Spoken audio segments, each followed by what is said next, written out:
Hello student, good morning to all of you. मित्रांनो, आपण काल स्टडी केलं वेक्टर, स्केलर आणि वेक्टर. स्केलर आणि वेक्टर मध्ये मित्रांनो आपण स्टडी केलं स्केलर कशाला म्हणतो, आपण वेक्टर कशाला म्हणतो. हे स्टडी केल्यानंतर आपण त्याला रिप्रेझेंटेशन ऑफ वेक्टर स्टडी केलं. रिप्रेझेंटेशन ऑफ वेक्टर नंतर मित्रांनो आपण स्टडी केलं types of vector. Types of vector मध्ये मित्रांनो आपण स्टडी केलं parallel vector, equal vector, anti parallel vector, negative vector आणि कोइनिशियल वेक्टर. स्केलर कशाला म्हणतो आणि वेक्टर कशाला म्हणतो आपण त्यानंतर त्याला स्टडी केलं रिप्रेझेंटेशन आणि टाइप्स. आता मित्रांनो आपल्याला आजच्या लेक्चर मध्ये स्टडी करायचंय angle between the two vectors. आता अँगल कसा मेजर करायचा, अँगल मेजर कसा करायचा आणि त्यानंतर अल्जेब्रिक किंवा वेक्टर अल्जेब्रा मध्ये लॉ ऑफ वेक्टर्स त्यामध्ये आपण स्टडी करू मित्रांनो. ट्रायंगल लॉ ला स्टडी करू, पॅरलोग्राम लॉ ला स्टडी करू, पॉलिगन लॉ ला स्टडी करू. तर मित्रांनो चला आपण स्टार्ट करू. आज कशाला स्टडी करायचं मित्रांनो, आता angle of two vectors, angle between two vectors. तर मित्रांनो वही आणि पेन घेऊन बसायचं आणि आता टायटल स्टार्ट करा. तर अँगल बिटवीन टू वेक्टर्स, पहिलं टायटल टाका मित्रांनो, angle between to vector. Angle between two vectors. आता खूप इंटरेस्टेड पार्ट आहे मित्रांनो, काळजीपूर्वक लक्ष द्यायचं.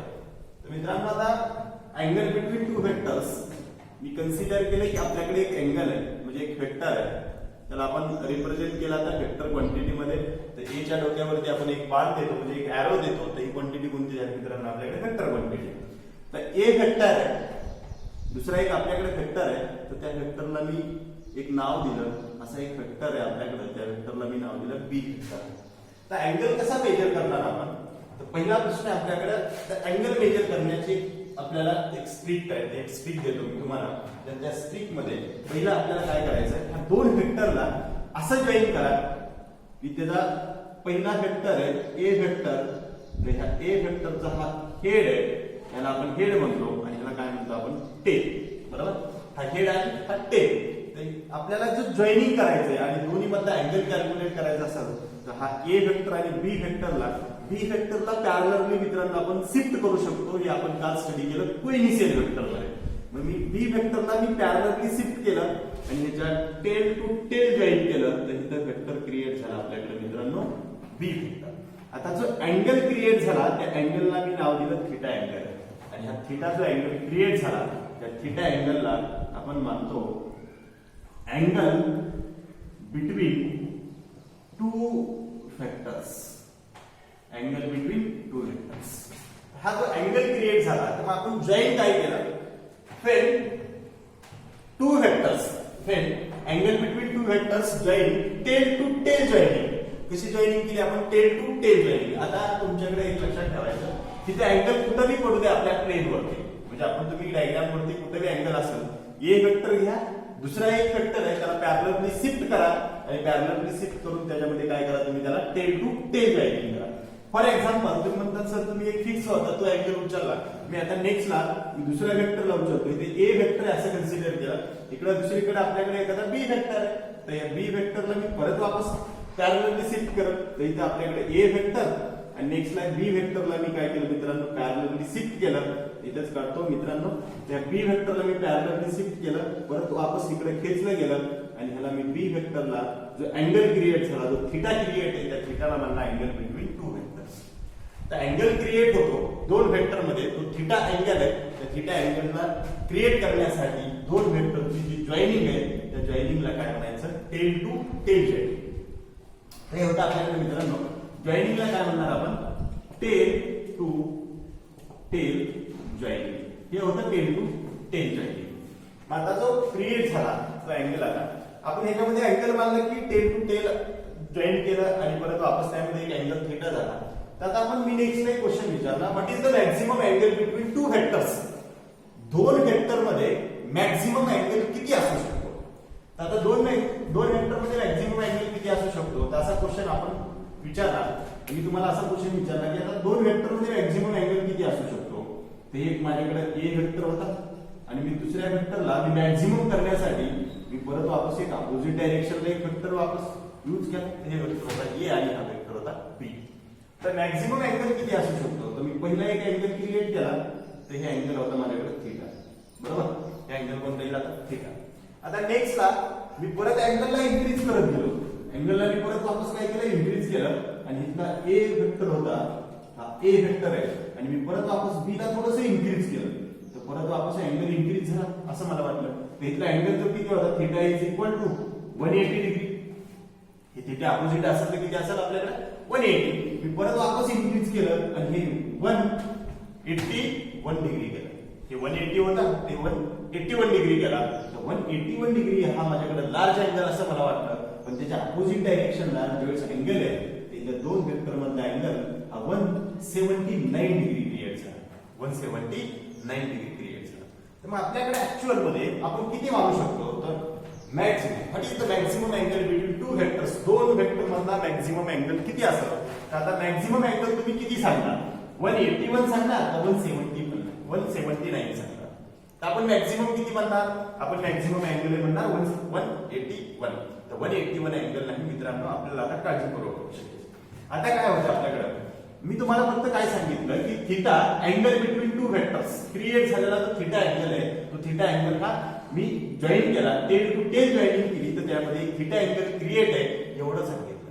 पण आता आपल्याकडे काय होतं क्रिएट, जो थीटा अँगल आहे पण हा जो राहिलेला अँगल आहे तो बी एक अँगल आहे. टोटल अँगल 360 मध्ये एक थीटा गेला, राहिलेला ते अँगल किती आपल्याकडे थीटा डॅश मानतो मी. किती कन्सिडर केलं सर्व थीटा डॅश. तर आपण अँगल कोणता मेजर करतो, मेजर कोणता करतो अँगल आपण, मी असं कन्सिडर केला फेल two vector joining tail to tail. Joining काय केली मी, tail to tail. The angle between two vectors is smaller angle. Angle कोणता कन्सिडर करणार मी आता, स्मॉलर अँगल. दोन वेक्टर मधला जेवढा स्मॉल अँगल आहे तोच अँगल मेजर केला आपण, तर त्या अँगलला तोच अँगल म्हणजे कोणता आपल्याकडे थीटा. दोन वेक्टर मधला एकदम स्मॉल अँगल आता मी कन्सिडर केलं इथं की आपण कन्सिडर केलं की दोन वेक्टर आहेत, या दोन वेक्टर मधला आपण जो अँगल आहे थीटा तो स्मॉल अँगल आहे म्हणून मी याला थीटा म्हणलं. राहिलेला की थीटा कोणता डॅश आहे आपल्याकडे, थीटा डॅश आहे. पण आपण कन्सिडर फक्त कोणता करणार आता, थीटा छोटा वाला अँगल. मग आता इथं आपल्याकडे अँगल आहे, इथे मॅक्सिमम अँगल किती झाला 180. हे बी अँगल किती 180, राहिलेला ते अँगल किती राहिला 180. मग या दोन्ही मध्ये मॅक्सिमम कोणता अँगल आहे 180. मग ह्याच्यापेक्षा मी थोडासा इन्क्रीज केला तर इकडे किती आला 181 आणि खाली किती राहिला 179. मग हे 179 कोणता अँगल आहे, स्मॉल अँगल आहे. लक्षात आलं. मग हे स्मॉल अँगल, इथं अँगल मेजर केला तर इथं थीटा किती होता 180 आणि इथं थीटा किती राहिला 179. मग इथं आपण 181 नाही म्हणणार आहे, मग आपण इथे किती म्हणणार 179. मग मॅक्सिमम अँगल किती आपल्याकडे 180. What is the maximum angle, तर आपण काय म्हणणार, the maximum angle between two vectors is 180. The maximum angle between two vectors is 180. हे मित्रांनो लक्षात ठेवायचं की मॅक्सिमम अँगल किती असू शकतो आपल्याकडे 180. आता आपल्याला स्टडी करायचं वेक्टर अल्जेब्रा. तर वेक्टर अल्जेब्रा मध्ये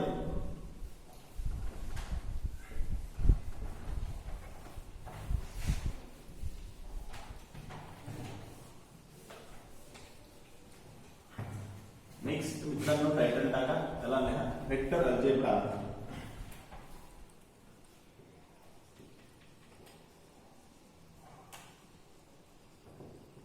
वेक्टर अल्जेब्रा मध्ये फर्स्ट ला लिहा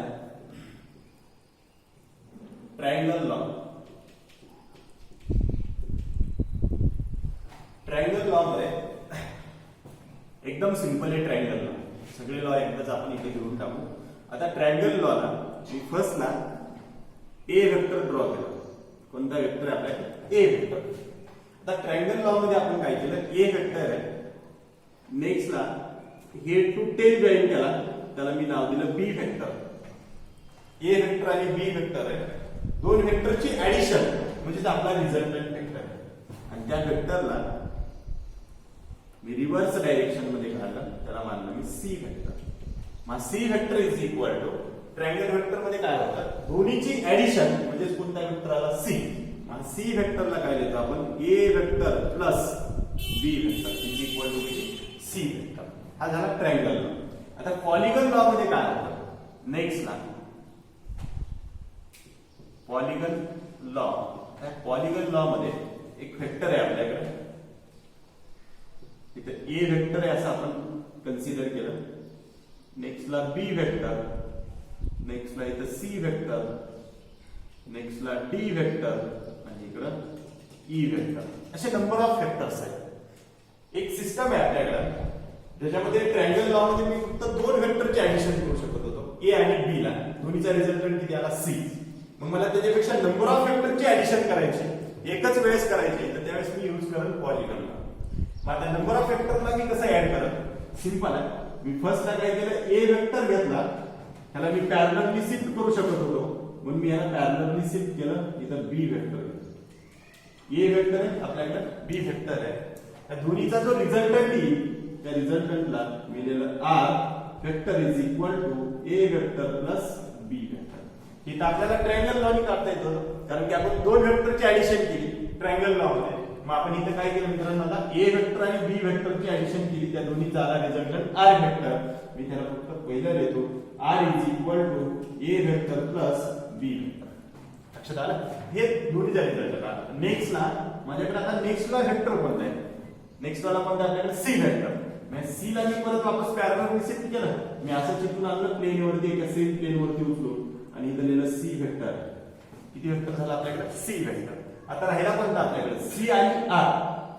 हे आर आणि सी व्हेक्टर, हे आर आणि सी व्हेक्टरचा एक रिझल्टंट कॅल्क्युलेट केला तर इथं आलं आपल्याकडे आर डॅश. किती आला म्हणून? R dash is equal to R plus C. कोणतं राहिलं आता? R plus C. मग इथं आर प्लस सी आलेलं, तर R dash is equal to R already किती होता आपल्याकडे? A vector plus B vector. इथं R dash is equal to R vector plus C vector. R किती आपल्याकडे already? A vector plus B vector plus C vector. म्हणजे total किती आला आपल्याकडे आता? R dash vector. म्हणजे आर डॅश व्हेक्टर. आता नेक्स्टला आपल्याकडे कोणतं आहे? D vector. त्या डी ला परत मी पॅरलली शिफ्ट केलं आणि परत वापस इथं उचलून ठेवलं. इथं उचलून ठेवल्यानंतर हा डी व्हेक्टर. आता डी व्हेक्टरला परत वापस एक रिझल्टंट आहे त्या दोन्हीचा. आता आर डॅश प्लस कोणता होईल? D vector. मग R dash plus D vector आहे, त्याला लिहितो मी R double dash is equal to R dash plus D vector. त्याला लिहितो मी R double dash is equal to R dash plus D vector. आता ऑलरेडी आर डॅश मध्ये कोणता वेक्टर होता आपल्याकडे? A plus B plus C vector. मग इथे काय लिहिलं आपण? A vector plus B vector plus C vector आणि प्लस डी वेक्टर. चार वेक्टरची ऍडिशन आली, त्याला कोणता रिझल्टंट मानला आपण? R double dash. आता डी झाला, परत वापस कोणता राहिला आपल्याकडे? E vector. मग ई वेक्टरला मी परत वापस पॅरलली शिफ्ट केलं आणि या दोन्हीचं परत वापस रिझल्टंट कॅल्क्युलेट केलं. त्याला काय आपण कन्सिडर केलं मित्रांनो? E vector. ई वेक्टर आणि ह्या आर डबल डॅश, तर इथं मी लिहितो आर ट्रिपल डॅश आणि R double dash vector plus E vector. ही सिच्युएशन आहे. आणि आपण काय केलं? R triple dash is equal to, त्याला मी R triple dash vector is equal to R double dash plus परत वापस मानून कन्सिडर केला E vector. R double dash ची व्हॅल्यू किती होती आपल्याकडे मित्रांनो? त्याला आपण लिहिलं A vector plus B vector plus C vector plus D vector plus E vector. तर हे होतं आर ट्रिपल डॅश. म्हणजे रिझल्टंट फायनल आन्सर आला आपल्याकडे ऑल वेक्टरची addition R triple dash is equal to A plus B plus C plus D plus E आणि E plus वापस किती दिलेला होता? A plus E. सगळ्याचा रिझल्टंट आला R triple dash is equal to R double dash plus E vector. हे होतं vector addition. Vector addition म्हणजे कोणता? Polygon law. आता लास्टला जे इम्पॉर्टंट आहे, म्हणजे जे आपण आता वेक्टर मध्ये जो आपल्या फिजिक्स मध्ये मोस्टली यूज करतो, तो लॉ आहे आपल्याकडे पॅरलॉग्राम लॉ. आता पॅरलॉग्राम लॉ मध्ये एक आपण फॉर्म्युला क्रिएट करतो. तो फॉर्म्युला आहे रिझल्टंटचा. कधी कधी मित्रांनो एक बोर्ड एक्झाम्पलला एक क्वेश्चन येतो 2 मार्कासाठी. प्रूव्ह द वेक्टर चॅप्टर मध्ये प्रूव्ह द पॅरलॉग्राम लॉ. प्रूव्ह करावा लागतो आपल्याला तो लॉ. आता पॅरलॉग्राम लॉ मध्ये थर्ड वाला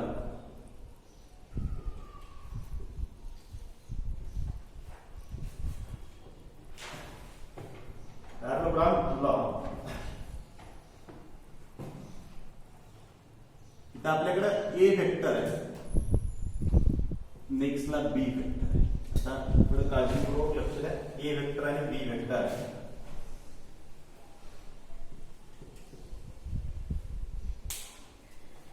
लार्ज डायग्राम करतो.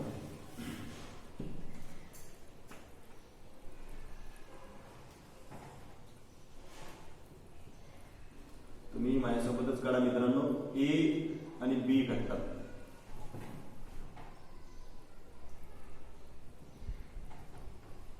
दोन्हीमध्ये जो अँगल क्रिएट झाला त्या अँगलला मी इथे डायरेक्टली काय लिहिला आता, थिटा अँगल. अँगल कोणता आपल्याकडे, थिटा. त्या पॅरलोग्राम वेक्टर मध्ये याचा जो रिझल्टंट क्रिएट आहे हा ए वेक्टर, नेक्स्टला बी वेक्टर, ए वेक्टर आणि आपल्याकडे कोणता वेक्टर आहे, बी. दोन्हीमध्ये अँगल किती आपल्याकडे आता, theta. Angle between two vectors. नेक्स्टला दोन्ही मधला जो रिझल्टंट आहे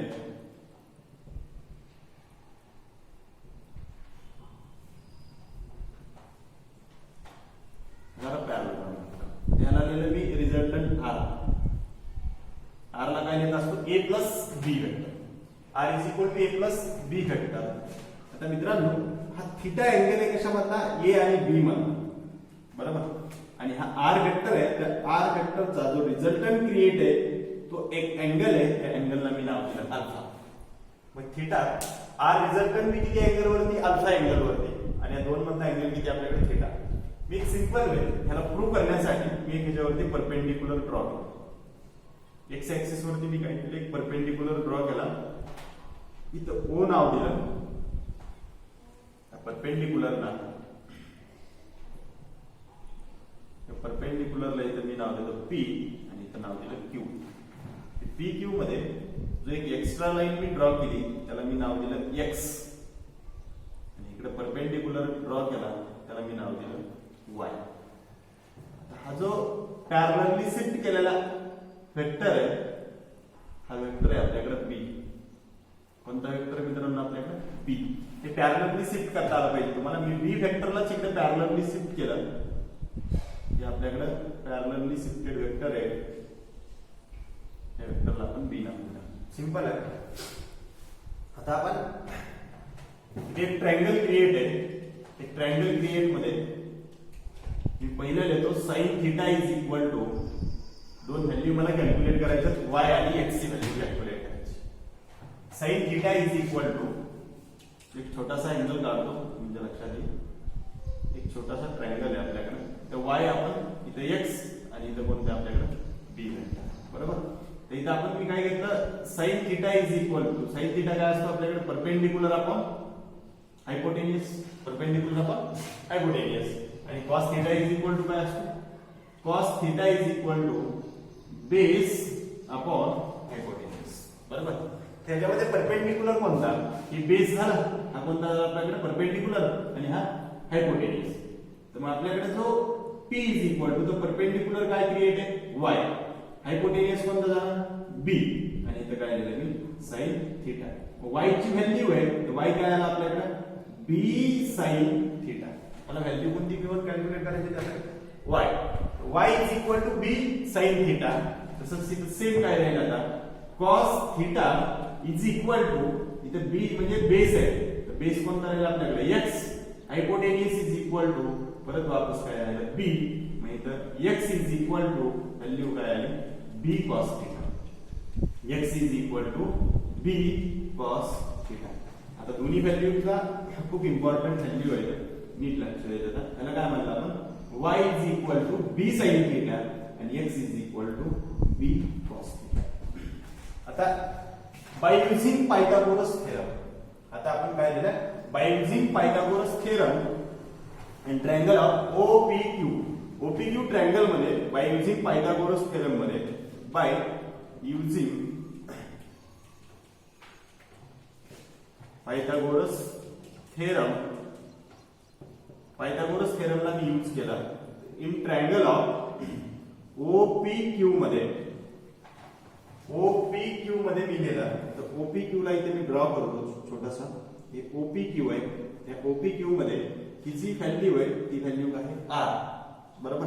हे काय रिझल्टंट, ही जी साइड आहे आपल्याकडे ती साईडला काय लिहिलं वाय, आणि इथं जी साईड आहे आपल्याकडे त्या साईडला काय लिहिलं तुम्ही इथपर्यंत काय आहे आपल्याकडे ए, आणि इथून पर्यंत काय आहे एक्स, म्हणजे ए प्लस काय झाली एक्स, इकडे काय झालं आपल्याकडे वाय, आणि काय झालं R.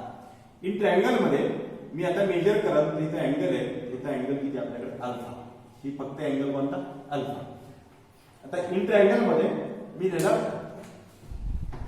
Hypotenuse square in triangle मध्ये C square is equal to A square plus B square. बरोबर, रूट काय आपल्याकडे C square is equal to A square plus B square. हा जो फॉर्म्युला आपल्याकडे त्या फॉर्म्युल्याने लिहितो मी हायपोटेनियसचा स्क्वेअर, मी परत वापस लिहितो hypotenuse square plus base square plus परपेंडिक्युलरचा स्क्वेअर. बरोबर, बाय युजिंग पायथागोरस थेरम काय आपल्याकडे C square is equal to A square plus B square. एकदम सिंपल आहे. आता C square is equal to hypotenuse आहे, तर हायपोटेनियस याच्या मधला कोणता आपल्याकडे आर, मग R square is equal to base कोणती साईड आहे आपल्याकडे ए प्लस एक्स, इथे काय लिहितो आता मी त्याला ए प्लस एक्स चा स्क्वेअर. बरोबर, नेक्स्ट ला परपेंडिक्युलर प्लस परत वापस काय राहील वाय चा स्क्वेअर. सिंपल. तर नेक्स्ट ला इझी वे मध्ये मी परत वापस लिहिलेला बेस चा स्क्वेअर आहे, तर मग बेस मध्ये एक्स ची व्हॅल्यू कुठं करू, याला लिहिलं ए प्लस परत वापस काय लिहिलं ए प्लस एक्स ची व्हॅल्यू काय होती आपल्याकडे बी कॉस थिटा, याला लिहिलं B cos theta whole square. Next ला परत वापस काय लिहिलं मी plus y is equal to काय आपल्याकडे y is equal to b sin theta आणि whole square, b sin theta whole square. इथे काय आहे आपल्याकडे r स्क्वेअर. आता मी सिंपल वेळेला a प्लस b चा जो फॉर्म्युला आपल्याकडे mathematical formula algebraic formula, therefore a plus b चा whole square is equal to काय देतो आपण त्याला a square plus b square plus 2ab, a square plus b square plus 2ab. हा rule use केला, त्याला काय लिहिलं a स्क्वेअर परत वापस काय लिहिलं आता आपल्याकडे b स्क्वेअर म्हणजे b square cos square theta आणि प्लस a परत वापस b cos थीटा. बरोबर, मग आपण याला वापस लिहिलं, तर मी या डायरेक्शनला लिहितो त्याला नेक्स्टला याचं व्हॅल्यू आपण पुढे कंटिन्यू करू. r square is equal to परत वापस काय लिहिलं त्याला आता a चा square plus cos square theta. बरोबर, हे झालं a square plus b square.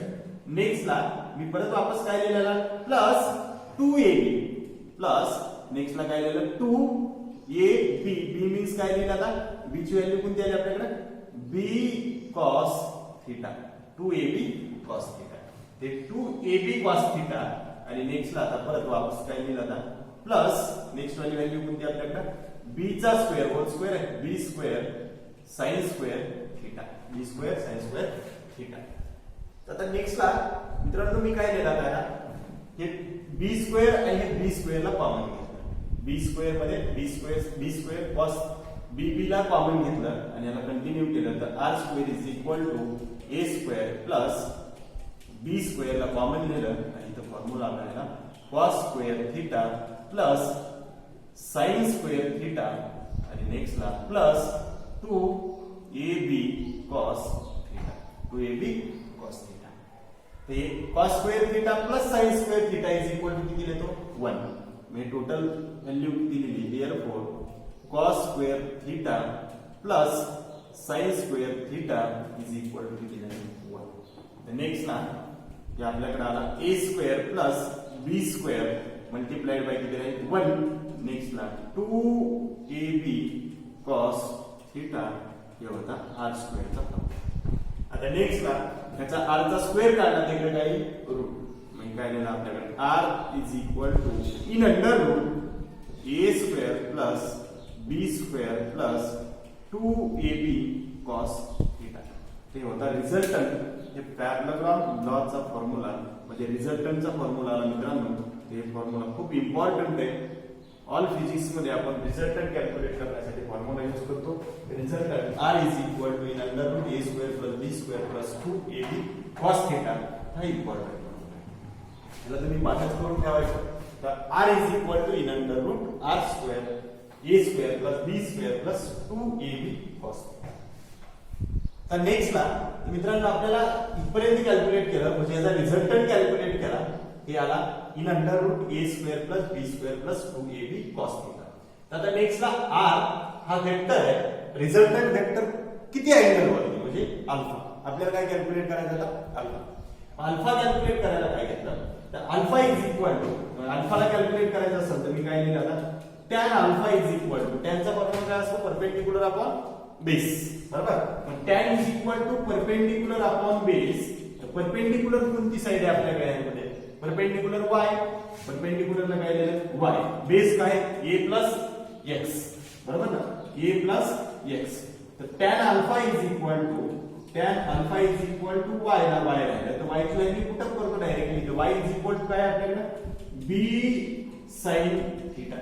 काय आली b sin थीटा.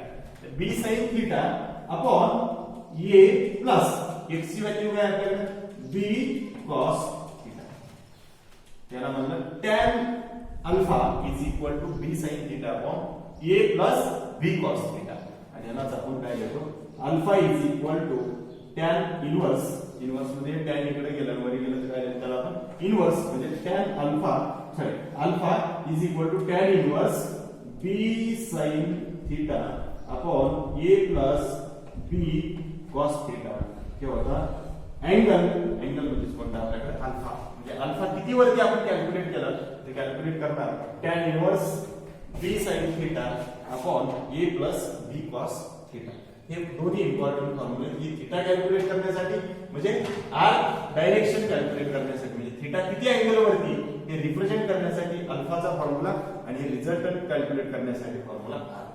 हे दोन्ही फॉर्म्युले खूप इम्पॉर्टंट आहेत मित्रांनो. हे काळजीपूर्वक पाहिजे कसा आला फॉर्म्युला आणि प्रूव्ह बी करायला सांगितलं जातं आपल्याला बोर्डच्या एक्झाम मध्ये आणि नीट साठी तर आपल्याला continue formula r is equal to in under root a square plus b square plus 2ab cos theta आणि alpha is equal to tan inverse b sin theta upon a plus b cos theta.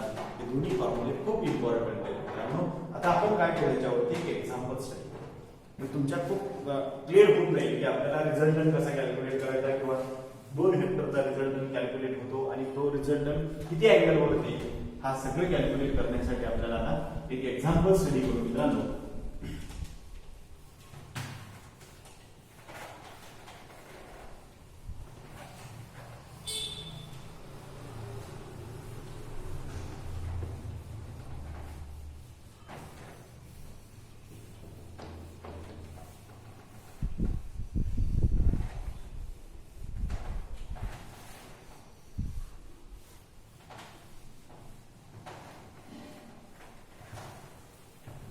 एकदम आता simple मित्रांनो आपल्याला example study करायचे. First पहिले example आहे मित्रांनो घ्यायचं करत नाही त्याला मी पहिलं सॉल्व्ह करून देईन तुम्हाला नेक्स्टला तुम्ही सॉल्व्ह करायचे. फर्स्ट वाला जे एक्झाम्पल आहे दोन वेक्टर आहे तर दोन वेक्टरचे ऍडिशन करायचे आपल्याला त्याचा रिझल्टंट कॅल्क्युलेट करायचा. तो किती अँगल वरती कॅल्क्युलेट करायचं मी कन्सिडर केलं a is equal to 10 newton आहे आणि b is equal to 10 newton आहे. दोन्ही मध्ये जो अँगल आहे तो अँगल आहे आपल्याकडे 90 डिग्री. दोन मधला अँगल किती आता 90. आता फाइंड आउट काय करायचं आपल्याला find out the resultant at direction. Find out the resultant at direction म्हणजेच अँगल असतो मित्रांनो. Find out the resultant at direction. Direction means alpha. आता तुम्हाला रिझल्टंट कॅल्क्युलेट करायचा आहे आणि अल्फाही कॅल्क्युलेट करायचा आहे. मित्रांनो फर्स्टला आपण रिझल्टंटचा फॉर्म्युला घेऊ.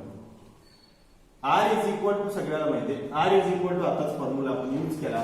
तर r चा जो फॉर्म्युला होता तो फॉर्म्युला होता मित्रांनो a square plus b square plus 2ab cos theta. हा फॉर्म्युला सगळ्याला पाठ असला पाहिजे. आता r resultant is equal to a square plus b square plus 2ab cos theta. एकदम सिंपल. आता नेक्स्टला मित्रांनो a आणि b ची व्हॅल्यू पुट अप करायची. एकदम सिंपल. a ची व्हॅल्यू किती होती आपल्याकडे 10 न्यूटन बरोबर.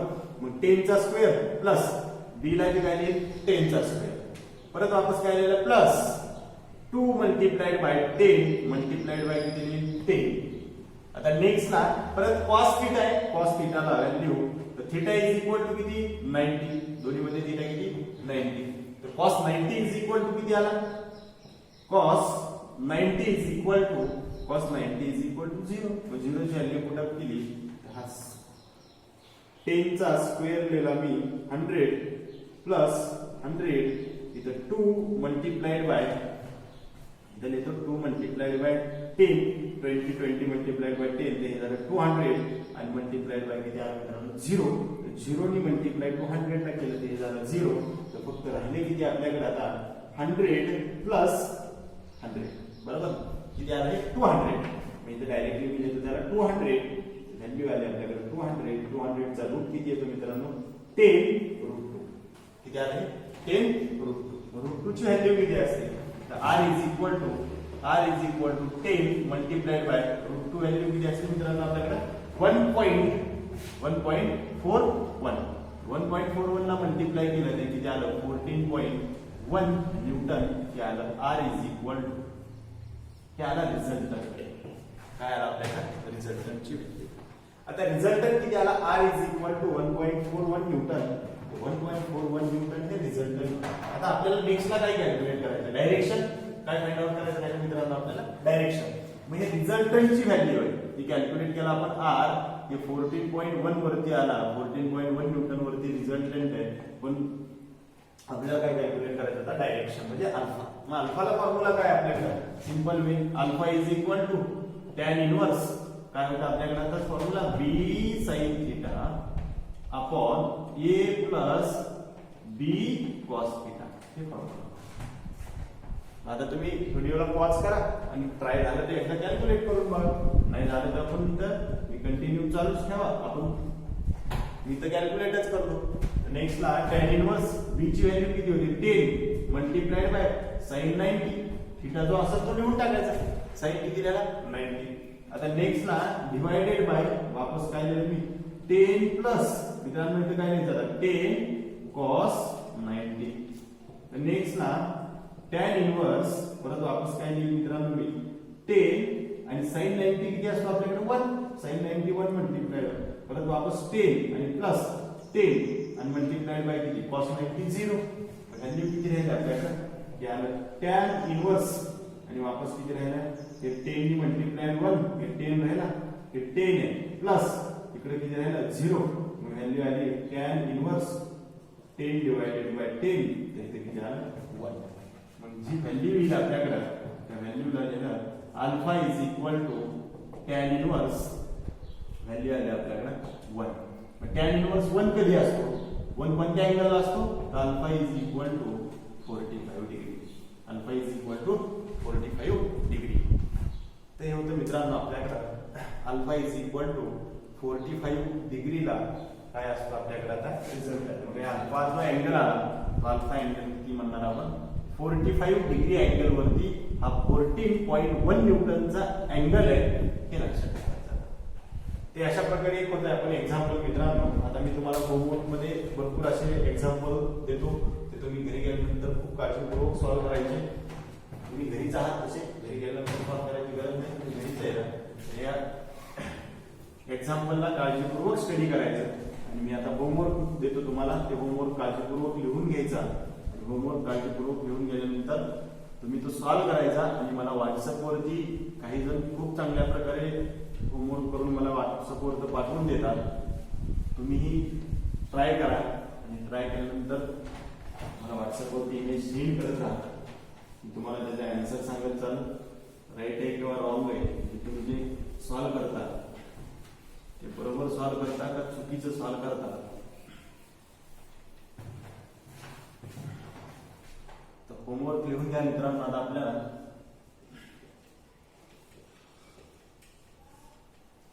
फर्स्टला एक्झाम्पल आहे.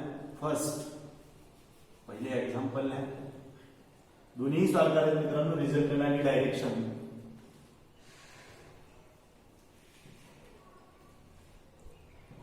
इथे लिहिलं मी 5 न्यूटन तर 5 न्यूटन आहे, दोन्ही मधला अँगल आहे 30. सगळ्याचं मी एकच क्वेश्चन घेतो, find out the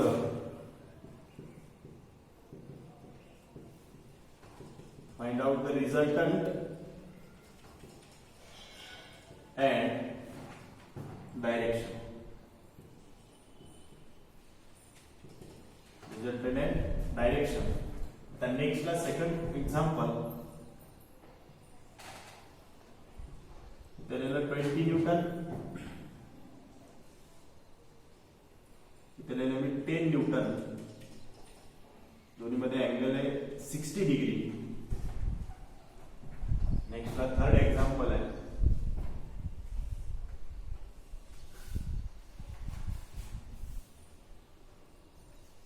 Newton 40 Newton, दोन्ही मध्ये अँगल आहे आपल्याकडे 30 आणि 40 घेऊन तुम्ही चुकीचं करतात, 3 आणि 4 लिहा, दोन्ही मध्ये अँगल लिहा 90 डिग्री. रिझल्टंट बी कॅल्क्युलेट करायचं तुम्हाला. 4 नंबरला एक्झाम्पल आहे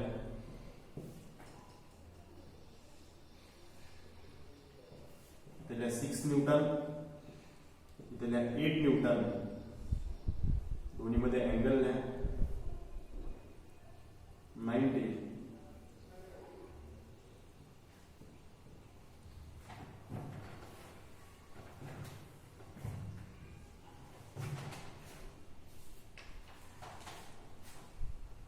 त्याला 10 न्यूटन,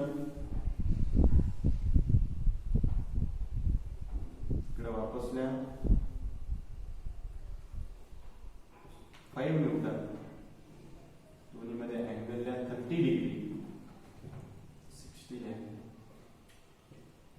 60 डिग्री. तुम्हाला 5 एक्झाम्पल मित्रांनो स्टडी करायचे. तुम्ही एखादं एक्झाम्पल घ्या आणि त्याला 5 न्यूटन, दोन्ही मध्ये अँगल दिला 120. इथे बी आपल्याकडे 5 न्यूटन आहे, दोन्ही मधला रिझल्टंट कॅल्क्युलेट करायचं तुम्हाला. रिझल्टंट माहिती आहे मित्रांनो, या दोन्ही मध्ये एक रिझल्टंट येणार आहे आणि या रिझल्टंटचा एक अँगल असणार आहे alpha.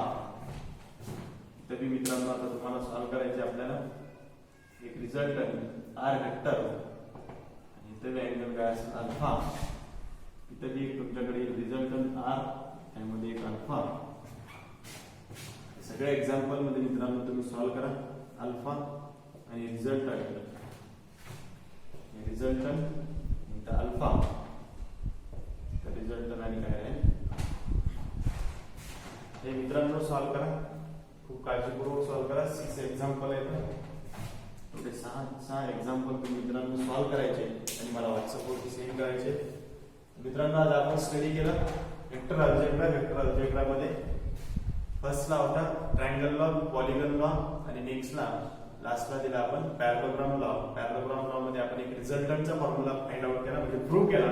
r is equal to in under root r a square plus b square plus 2ab cos theta आणि tan अल्फा म्हणजे alpha is equal to tan inverse b sin theta upon a plus b cos theta.